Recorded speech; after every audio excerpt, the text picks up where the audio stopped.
नमस्कार दोस्तों, विजय एकेडमी के ऑफिशियल यूट्यूब चैनल पर आप सबका स्वागत है।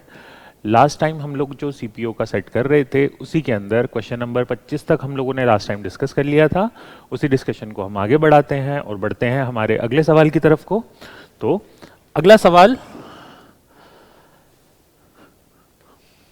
आपके पास है, the fundamental duties were added in the constitution on the recommendation of. मौलिक कर्तव्यों को हमारे संविधान में किस समिति की सिफारिश पर डाला गया था? तो दोस्तों अब यहां पे इसका जो उत्तर है, इसका उत्तर जो है दोस्तों वो है, आप लोगों ने इसको याद रखना है, ये स्वर्ण सिंह समिति है। ठीक है, ये सरदार स्वर्ण सिंह समिति, इसके आधार पर हमने मौलिक कर्तव्यों को यहां पे जोड़ा है। अब आपको फटाफट से कमेंट बॉक्स पे ये लिखकर बताना है कि ये जो मौलिक कर्तव्य हैं ये हमने किस देश से प्रेरित होकर लिखे हैं। ठीक है, चलिए अब अगर ये सरदार स्वर्ण सिंह समिति ने हम लोगों को ये मौलिक कर्तव्य जोड़े हैं तो हमारे जो बाकी ऑप्शंस हैं ये किस लिए हैं? सबसे पहला जो है ये है आपका बिबेक देबरॉय कमेटी। बच्चों ये जो बिबेक देबरॉय समिति है ये रेलवे रिफॉर्म से संबंधित है। ठीक है, तो बिबेक देबरॉय समिति रेलवे रिफॉर्म से रिलेटेड है।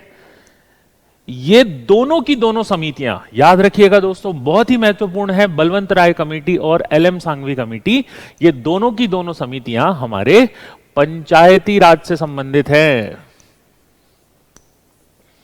पंचायती राज से संबंधित हैं।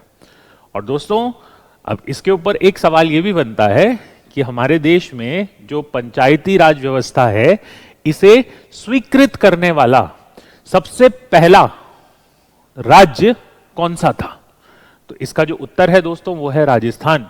तो राजस्थान में पंचायती राज व्यवस्था लागू की गई है। एक शॉर्ट कंटेक्स्ट में मैं आप लोगों को बताता हूं, जो पंचायती राज है, ये पंचायती राज हमारे देश में आपका एक 3 टियर अथवा 2 टियर पंचायती राज सिस्टम की बात करता है। 2 स्तरीय पंचायती राज व्यवस्था उन राज्यों पर लागू होती है जिन राज्यों में जो पॉपुलेशन है यानी जनसंख्या है वो 20 लाख से कम है, और वे राज्य जहां पे जो जनसंख्या है वो 20 लाख से अधिक है वहां पे 3 स्तरीय पंचायती राज व्यवस्था की प्रावधान किया गया है। ये जो पंचायती राज व्यवस्था है ये आपके जो जनजातीय क्षेत्र होते हैं यानी ट्राइबल एरियाज होते हैं ये वहां पे लागू नहीं की जाती है। तो चलिए दोस्तों बढ़ते हैं हम इस पॉइंट के बाद बढ़ते हैं हम हमारे अगले सवाल की तरफ को। और अगला सवाल हमारे पास आता है, who is the author of the novel Moor's last sigh? निम्न में से कौन से ऑथर यानी कौन से लेखक मूर्स लास्ट साई के लेखक हैं? ठीक है, अच्छा दोस्तों ये जो हमारा मूर्स लास्ट साई है ये आपका सलमान रुश्दी का उपन्यास है।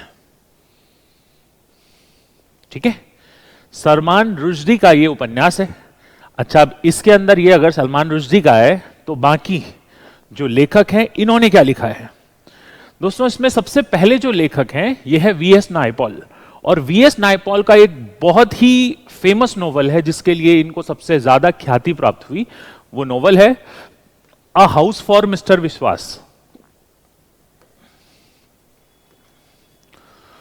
अ हाउस फॉर मिस्टर विश्वास वीएस नायपॉल का ये सबसे ज्यादा प्रसिद्ध आपका नॉवल है अ हाउस फॉर मिस्टर विश्वास।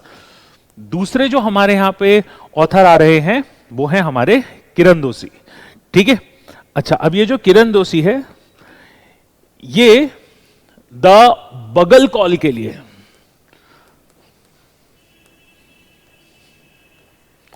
द बगल कॉल के लिए जाने जाते हैं।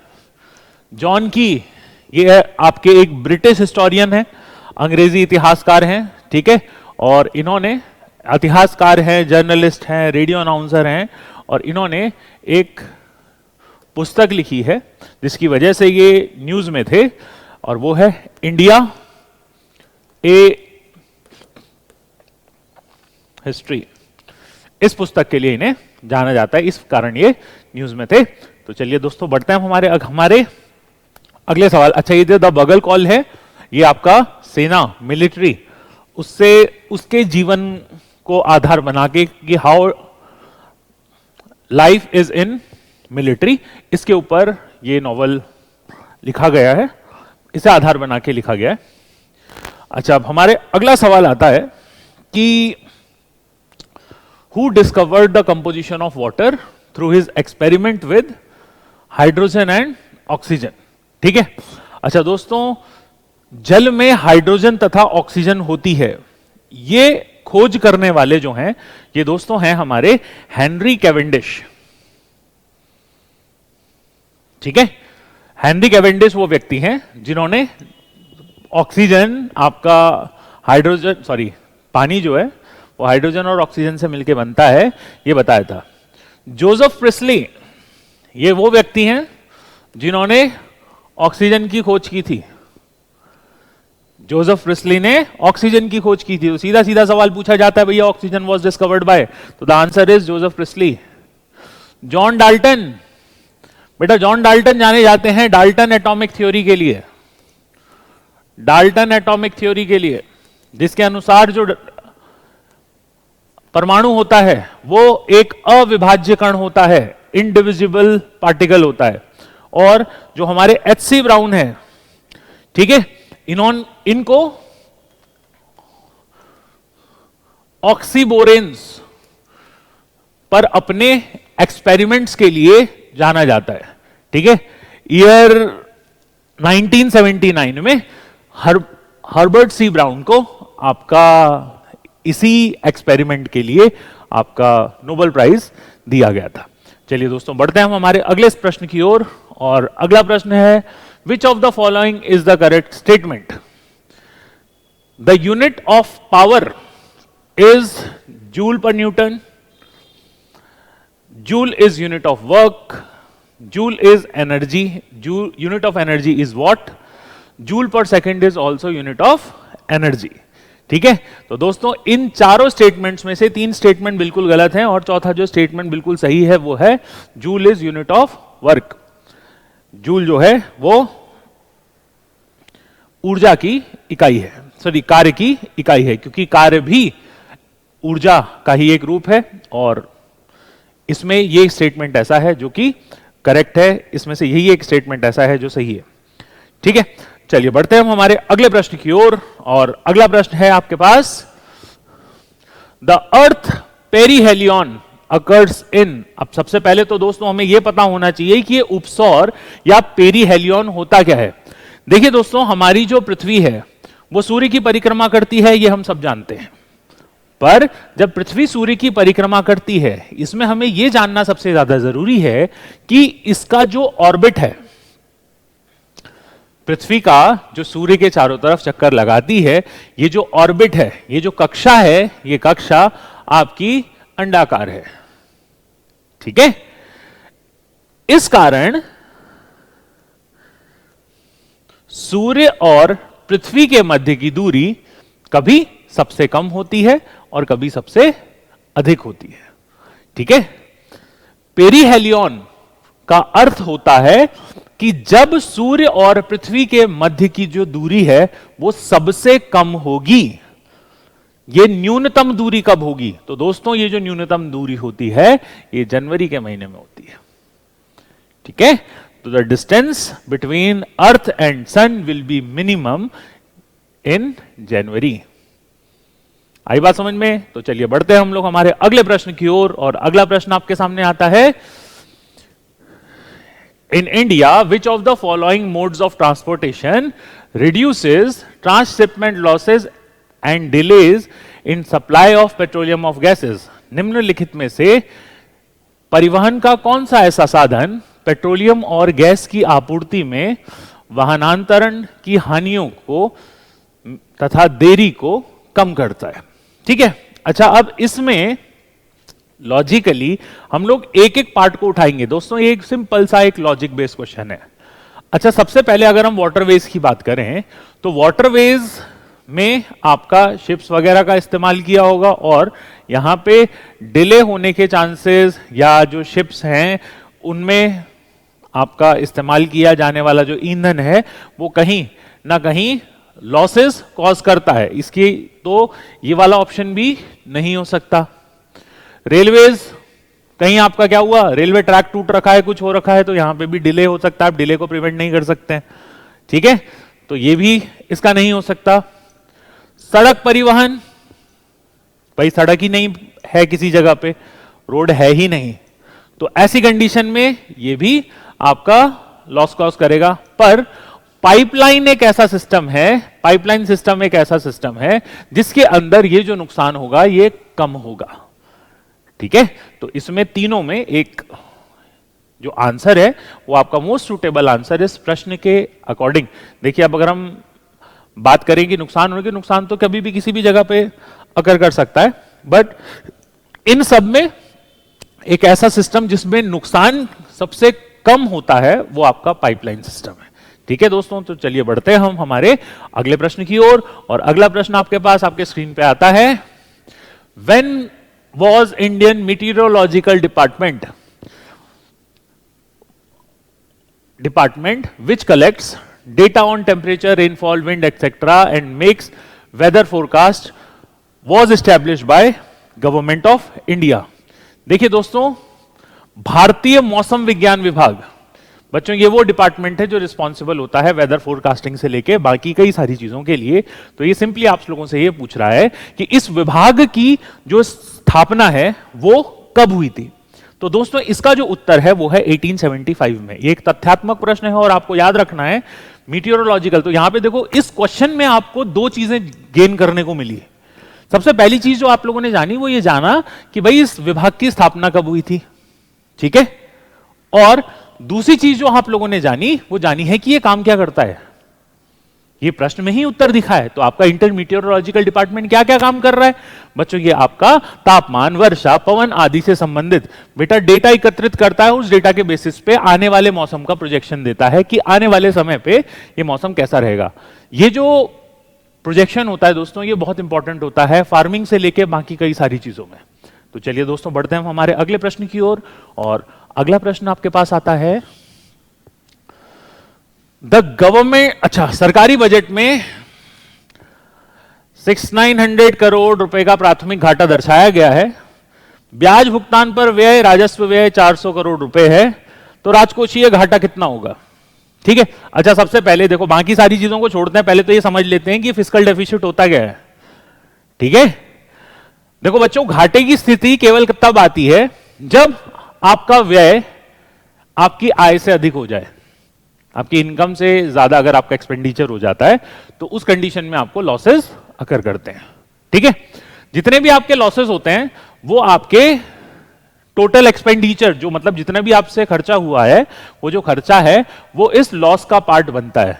अब यहां पे आपको क्या दे रखे हैं, आपको दो डेटास दे रखे हैं और दो डेटा को दो चीजें, दो संख्याएं दी हैं, 6900 करोड़ और 400 करोड़।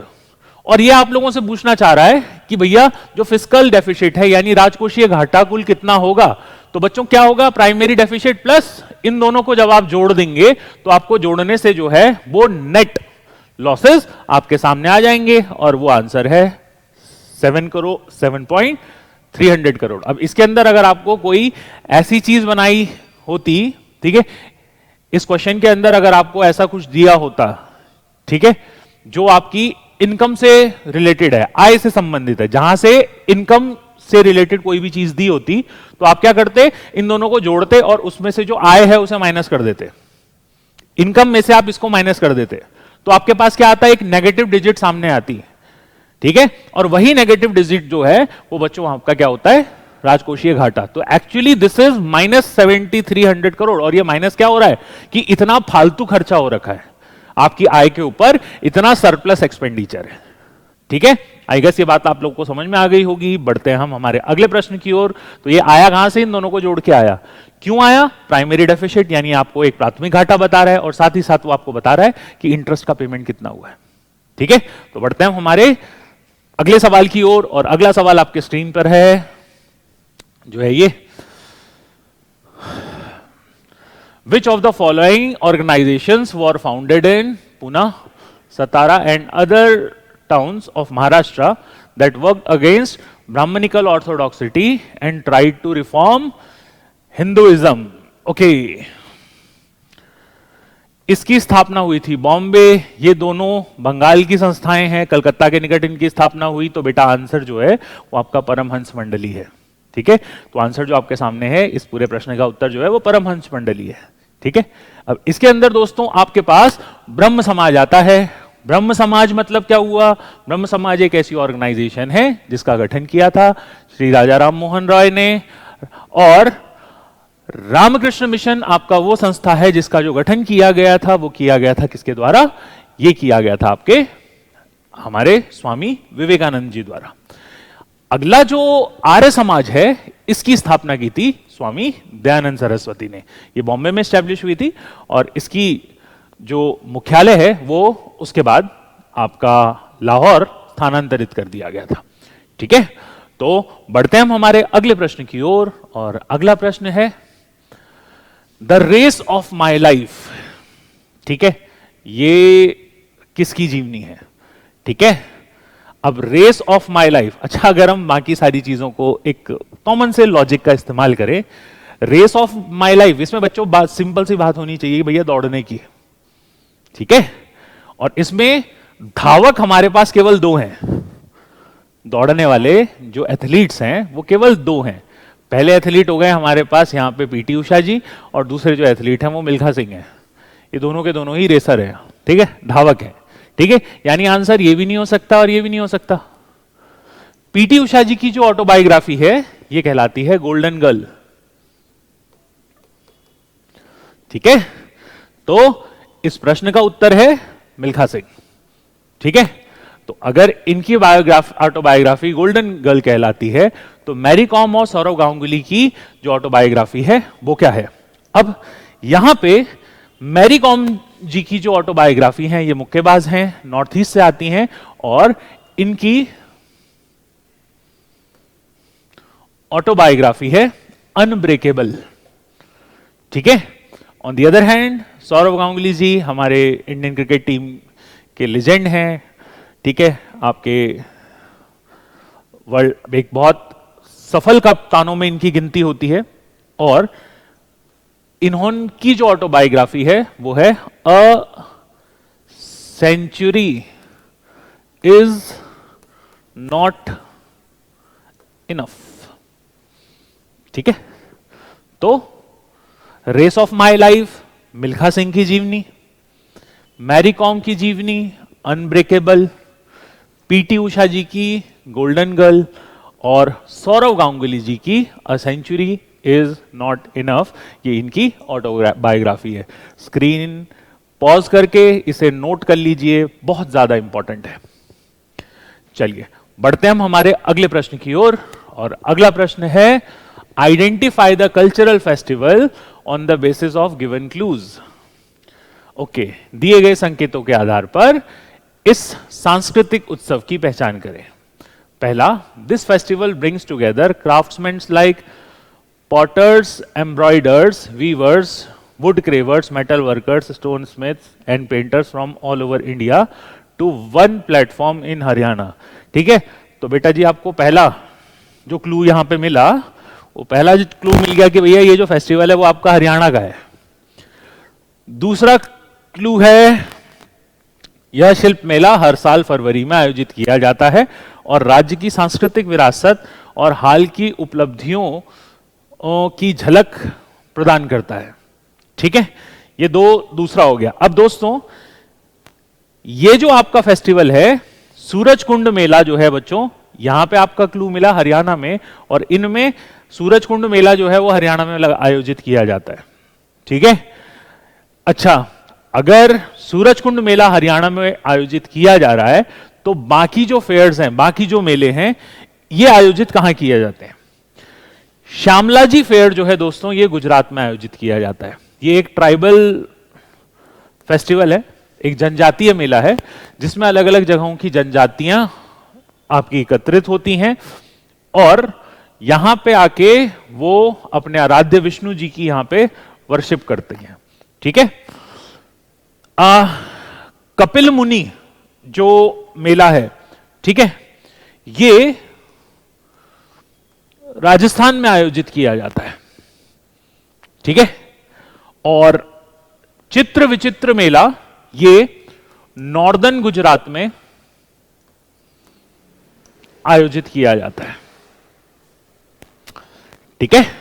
तो दो फेस्टिवल गुजरात के, एक राजस्थान का, और ये जो है सूरजकुंड मेला ये हरियाणा का है, ठीक है दोस्तों। चलिए बढ़ते हैं हम हमारे अगले प्रश्न की ओर। तो अगला सवाल है आपके स्क्रीन पर, under which strata do trees fall? वृक्ष किस स्तर के अंतर्गत आते हैं? वृक्ष किस स्तर के अंतर्गत आते हैं? अच्छा दोस्तों, यहां पे ये स्ट्राटा क्या होता है? इकोलॉजी में जितने भी हमारे पास प्लांट्स होते हैं, हम इन सारे प्लांट्स को अलग अलग कैटेगरीज के अंदर अलग अलग लाइनिंग में डिवाइड करते हैं। तो इसके अंदर जो टॉप वर्टिकल स्तर है, यहां पे आपके ट्रीज आते हैं, यानी इसका जो आंसर है वो टॉप वर्टिकल स्तर है, ठीक है। इसमें सबसे नीचे जो बॉटम होता है वहां पे ग्रासेस, क्रीपर्स होते हैं, फिर श्रब्स होते हैं, फिर मिड साइज जो आपके छोटे वाले पेड़ होते हैं, और फिर फाइनली हमारे पास जो ट्रीज होते हैं वो इसके अंतर्गत आते हैं। तो ये आपके टॉप वर्टिकल लेवल के अंदर फॉल करते हैं, टॉप वर्टिकल में ये आएंगे, सर्वोच्च होते हैं। अगला जो सवाल है दोस्तों वो आता है कि Guru Bipin Singh, who received the honour of Sangeet Natya academy in 1966 and Kalidas Samman by Madhya Pradesh government, was an exponent of which of the following Indian classical dance form? तो दोस्तों इसका उत्तर जो है, गुरु बिपिन सिंह जो है बच्चों, ये आपके मणिपुरी नृत्य के एक बहुत ही फेमस, बहुत ही प्रसिद्ध नर्तक हैं। तो चलिए दोस्तों बढ़ते हैं हम हमारे अगले प्रश्न की ओर, और अगला सवाल है आपके पास, व्यापार उदारीकरण ने मध्यम से उच्च प्रौद्योगिकी सामग्री वाले उद्योगों में अपने डैश में सुधार करने में भारत की मदद की है, ठीक है। अच्छा, सबसे पहले तो बेटा ये समझते हैं ट्रेड लिबरलाइजेशन होता क्या है। ट्रेड लिबरलाइजेशन का मतलब ये हुआ कि लिबरलाइजेशन में मेनली जितने भी व्यापार होते हैं उन व्यापारों को अधिक रियायतें प्रदान की जाती है। रियायतें प्रदान करने का मतलब क्या हुआ कि आपको अपना जो भी आप व्यापार कर रहे हैं उस व्यापार को सुगम बनाने के लिए ये किया जाता है, ठीक है। Ease of doing business, business को, व्यापार को आप और ज्यादा आसानी से कर सकें। लाल फीताशाही, रेड टेपिज्म जिसे कहते हैं कि भैया एक काम करवाना है उसके लिए 50 जगह से फाइल साइन करवानी है, इस चीज को आपका कम किया गया है, इस चीज को लिमिट किया गया है, ठीक है। इसी को हम लोग ट्रेड लिबरलाइजेशन कहते हैं। अब ट्रेड लिबरलाइजेशन से यहां पे जब हम तकनीकी स्तर पे बोलते हैं तो इससे कंपैरेटिव एडवांटेज, ठीक है, यानी तुलनात्मक लाभ ये अधिक होता है, ठीक है दोस्तों। तो चलिए बढ़ते हैं हम लोग हमारे अगले सवाल की ओर, ठीक है। देखो, इंपोर्ट्स हो गए, फ्यूल एफिशिएंसी हो गए, या लेबर इंटेंसिटी होती है, इस चीज का लिबरलाइजेशन से और खासतौर से टेक्नोलॉजिकल कंटेक्स्ट में ये चीजें प्रभावित नहीं है। तो मेन जो प्रभावित हिस्सा है वो इसमें, इस सवाल के हिसाब से वो कंपैरेटिव एडवांटेज है, ठीक है। तो चलिए दोस्तों बढ़ते हैं हम हमारे अगले प्रश्न की ओर, और अगला प्रश्न आपसे पूछते हैं कि भैया मेहरगढ़ का जो किला है ये कहां पर स्थित है, ठीक है। मेहरगढ़ का एक बहुत ही फेमस किला है, और दोस्तों ये जोधपुर में स्थित है। ये आपका एक तथ्यात्मक प्रश्न है। बढ़ते हैं हम लोग हमारे अगले सवाल की ओर। Which of the following 5-year plan address the issue of removal of poverty as chief objective for the first time? निम्न में से किस पंचवर्षीय योजना में पॉवर्टी एलिवेशन यानी गरीबी निवारण को पहली बार, या गरीबी उन्मूलन को पहली बार, इस मुद्दे पे पहली बार हमारा ध्यान केंद्रित किया गया था? तो दोस्तों गरीबी उन्मूलन जो है ये 5वीं पंचवर्षीय योजना के अंतर्गत आता है। अब आप लोग कमेंट बॉक्स में मुझे लिख के ये बताएंगे कि पंचवर्षीय योजना, 5वीं पंचवर्षीय योजना जब भारत में आई थी, ठीक है, वो किस वर्ष से किस वर्ष तक आई थी? ठीक है दोस्तों, चलिए बढ़ते हैं हम हमारे अगले प्रश्न की ओर। और अगला प्रश्न आता है आपके सामने। ठीक है, अगला प्रश्न है which of the following is correct formula for moment of inertia. तो मोमेंट ऑफ इनर्शिया का जो दोस्तों फॉर्मूला है I is equal to mr square.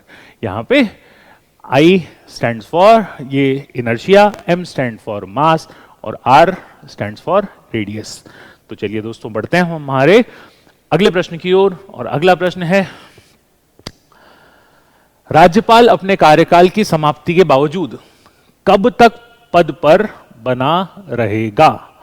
ठीक है, एक बार राज्यपाल का, अच्छा वैसे तो राज्यपाल जो है उसका जो टर्म होता है वो 5 वर्ष का होता है। ठीक है, और 5 वर्ष के कार्यकाल में जो राज्यपाल, अगर उसका 5 वर्ष का कार्यकाल खत्म हो जाए तो इसके बाद जो राज्यपाल है वो कब तक अपने पद पे बना रहेगा। अच्छा, अब इसमें एक चीज समझिए, जनरली जब भी हम गवर्नर की पोजीशन की बात करते हैं तो गवर्नर का जो कार्यकाल होता है वो 5 वर्ष का होता है, और 5 वर्ष से पहले भी इसको हटाया जा सकता है, क्योंकि राज्यपाल का जो पद है वो राष्ट्रपति के प्रसाद पर्यंत बना रहता है। ठीक है, अब यहां पे ये कह रहा है कि अगर उसका कार्यकाल समाप्त हो जाए, उसको 5 साल पूरे हो जाए, तो वो कब तक बना रहेगा। तो इसका सिंपल सा तरीका है भैया, जब तक उसका जो सक्सेसर है, वह व्यक्ति जिसने उसके बाद उस राज्य का राज्यपाल बनना है, जब तक वो अपना ऑफिस ग्रहण नहीं कर लेता तब तक ये पद पे बना रहेगा। ठीक है, सीधा सा सवाल और सीधा सा जवाब। चलिए दोस्तों बढ़ते हैं हम हमारे अगले प्रश्न की ओर। और ये कहता है which of the following articles of Indian constitution deals with the relationship between prime minister and president. देखिए, अगर इसमें आपको और कुछ नहीं आता, ठीक है, तो एक सिंपल सी चीज याद रखना। ठीक है, बहुत महत्वपूर्ण एक पार्ट बता रहा हूं। देखिए, 25 और 35 ये आपका फंडामेंटल राइट वाला जो हमारा पार्ट है, यानी भाग 3 है, उसमें उल्लेखित अनुच्छेद है। भाग 4 आर्टिकल 45 ये डीपीएसपी है, यानी ये पार्ट 4 में है। बचा हमारे पास प्राइम मिनिस्टर और प्रेसिडेंट दोनों के दोनों यूनियन एग्जीक्यूटिव होते हैं, और यूनियन एग्जीक्यूटिव के लिए हमारे पास जो है वो भाग 5 है, आर्टिकल 75 इसके अंतर्गत आएगा। ठीक है, जो नहीं है, देखिए इसमें आप ऑड वन आउट कर सकते हैं। 35 फंडामेंटल राइट में होगा, 25 फंडामेंटल राइट, 45 डीपीएसपी, और ये 75 ये आपका केंद्रीय एग्जीक्यूटिव वाला पार्ट होना था, केंद्रीय कार्यकारिणी के अंतर्गत आएगा। तो आर्टिकल 75 जो बचा वो आंसर है। चलिए बढ़ते हैं हम हमारे अगले सवाल की ओर। और अगला सवाल आपके पास आता है, which of the following is the most widely used method for refining impure metals. ठीक है, इम्प्योर मेटल्स को रिफाइन करने का सबसे ज्यादा जो महत्वपूर्ण मेथड है दोस्तों, इसको हम लोग कहते हैं इलेक्ट्रोलिटिक रिफाइनिंग। इलेक्ट्रोलिटिक रिफाइनिंग के अंदर क्या किया जाता है दोस्तों, आपका रिप्लेसमेंट डिस्प्लेसमेंट रिएक्शन का उपयोग किया जाता है, और डिस्प्लेसमेंट रिएक्शन के उपयोग से क्या मिलता है, आपको एक प्योर धातु प्राप्त होती है। ठीक है, तो ये डिस्प्लेसमेंट रिएक्शन का, इसकी एक प्लेट के रूप में आपको मेटल यहां पे मिलता है। ठीक है, एल्युमिनियम, इसका जो ओर से सेपरेशन होता है दोस्तों, इसी विधि के द्वारा किया जाता है। चलिए दोस्तों बढ़ते हैं हम हमारे अगले प्रश्न की ओर। और अगला प्रश्न है, according to census of India 2011 which metropolitan city has the highest population. ठीक है, किस मेट्रो सिटी की सबसे ज्यादा जनसंख्या है। तो दोस्तों इसका उत्तर है मुंबई। तो मुंबई जो है वो पॉल्यूशन के, पॉपुलेशन के लिहाज से, पॉल्यूशन तो खैर कम है उसमें, तो हमारी दिल्ली फर्स्ट है, बट पॉपुलेशन के लिहाज से मुंबई जो है ये आपका मोस्ट पॉपुलेटेड जो आपका पार्ट है वो है। अच्छा, अगर मैं पोल्यूशन की, अभी हम लोग बात कर रहे थे, तो पोल्यूशन के अंदर अगर हम बात करें तो जरा मुझे आप लोग ये बताएंगे कमेंट पे लिख के कि दिल्ली के अंदर सर्वाधिक प्रदूषण का क्या कारण है, जबकि कलकत्ता, मद्रास, बॉम्बे यहां पोल्यूशन कम है, बट दिल्ली में पोल्यूशन ज्यादा है। इसका क्या कारण है? चलिए बात करते हैं हम लोग, हमारे अगले प्रश्न की ओर बढ़ते हैं। और अगला प्रश्न हमारे पास आएगा, who among the following founded x party communist party of India at Tashkent. अच्छा, अब यहां पे देखिए, सिंपल सवाल इस प्रश्न के अंदर आपको शब्दों से विचलित नहीं होना। X party communist party in India, बेटा सीपीआई की स्थापना, कम्युनिस्ट पार्टी ऑफ इंडिया, इसकी स्थापना ताशकंद में की थी दोस्तों। किन्होंने? एम एन रॉय ने। ठीक है, तो एम एन रॉय ने इसमें इसकी स्थापना की थी ताशकंद के अंदर, कम्युनिस्ट पार्टी ऑफ इंडिया की। ठीक है दोस्तों, तो ये आप लोगों का जो सेट है वो पूरा हुआ। अब हम मिलेंगे हमारे अगले सेट के साथ। आज के लिए इतना ही। Thank you, have a great day. जय हिंद।